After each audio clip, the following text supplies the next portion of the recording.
Sejarah Perang 100 Tahun Dusun Mangkaak dan Rumanau yang tidak pernah diceritakan umum.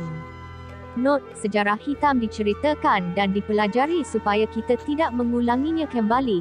Maaf seribu maaf, izin seribu izin untuk para korban perang dan kaum yang terlibat. Sama seperti perang antara suku yang lain, Perang Dusun Mangkaak dan Rumanau juga disebabkan oleh persempadanan tanah. Sebelum Perang Mangkaak-Rumanau, suku Mangkaak terlebih dahulu menghadapi peperangan dengan suku Dusun Bundu Tuhan Ranau sekitar tahun 1875.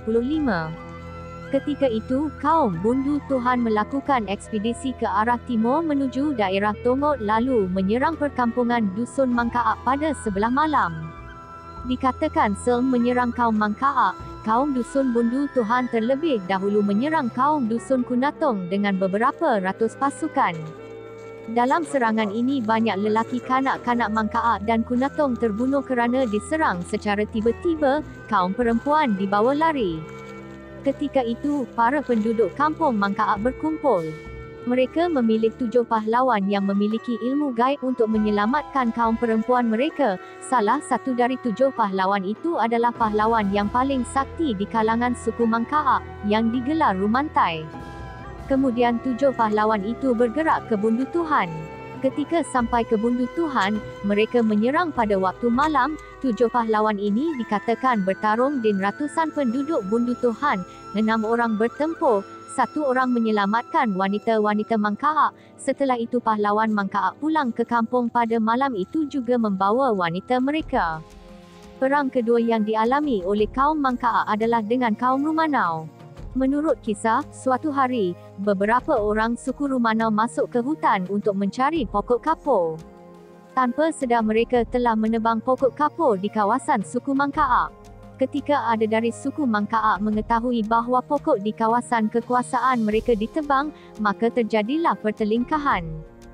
Di zaman ini, kawasan pendalaman Sabah kawasan bebas, setiap kampung ibarat sebuah kerajaan yang diperintah oleh molohingan kampung.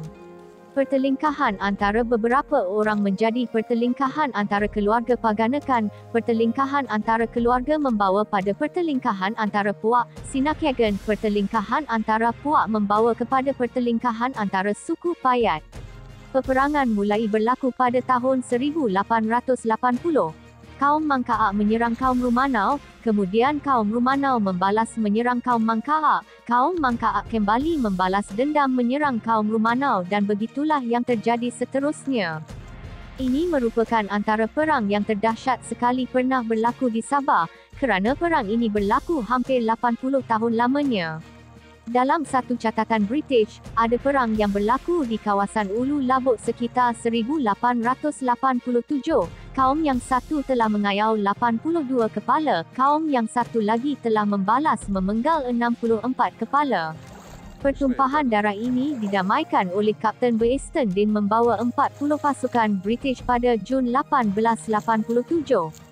Sekitar awal tahun 1900, circa 1907, seorang pengembara British bernama Dorothy Carter telah melawat kawasan Ulu Labuk ini. Dia tinggal di rumah panjang suku Rumanau. Menurut catatannya pengalamannya, ketika itu kaum Rumanau sedang menghadapi serangan dari pengayau yang menyerang rumah panjang mereka yang sudah tentu berasal dari musuh mereka kaum Mangkaak.